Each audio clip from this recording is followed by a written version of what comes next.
တာသမီတွေဆောင်ရမဲ့တသက်တာအဆောင်လေးကိုပြောပြချင်တာငွေလည်းမကုန်ပါဘူးကိုယ့်ရဲ့အနီးနားမှာရှိတဲ့ပစ္စည်းလေးနဲ့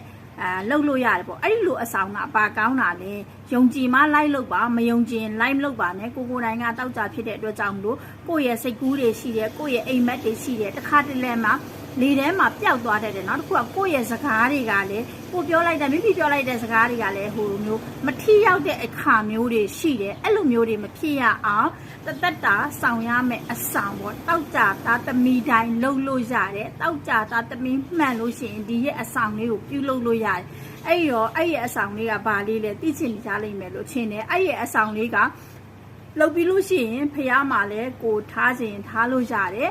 ပြီးလို့ရှိရင်ကိုယ့်ခန္ဓာကိုယ်နဲ့ကိုတွားလိရမှာပတ်စံအိတ်ထဲမှာတဲခြင်းလည်းတဲလို့ရတဲ့အဆောင်လေးပေါ့နော်ဈေးလည်းမကြည့်ဘူးဈေးလည်းမများဘူးပေါ့နော်ဒါကကြတော့ကိုတိုင်းကစောင့်လို့မို့ဒါက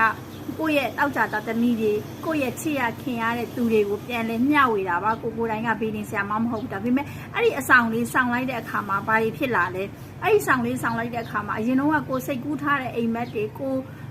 တွေးထားတဲ့အရာတွေကအရင်တော့ဆိုလို့ရှိရင်ဟိုလေထဲမှာပျောက်သွားတယ်ဒါပေမဲ့အခုကကြတော့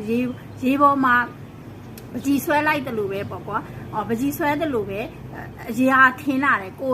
စကလုံးတစ်လုံးရေးလိုက်တဲ့အခါမှာအဲ့ဒီစကလုံးကကာကြီးရင်ကာကြီးအရာထင်းလာတယ်ခါခွေးရင်ခါခွေးအရာထင်းလာတယ်အရာထင်းလာတယ်ပေါ့နော်ကိုပြောလိုက်တဲ့စကားတွေကလည်းအရေးပါပြီးတော့အရာရောက်လာတယ်အဲ့တော့ကိုပြောချင်တဲ့စကားတွေအရေးပါအရာရောက်ချင်တယ်ကိုလုပ်တဲ့အလုပ်တွေကအရေးပါပြီးတော့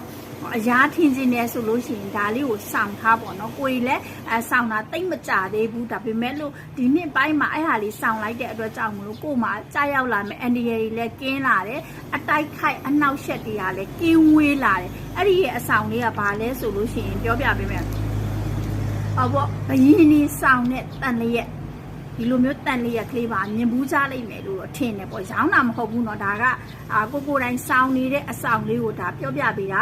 အခုခေတ်လူငယ်တွေဒီလိုမျိုးတန်လေးရကိုမြင်ဘူးခြင်းမှာမြင်ဘူးလိမ့်မယ်ဒါရှေးခေတ်တုန်းကဘယင်းနေကြိုင်တဲ့တန်လေး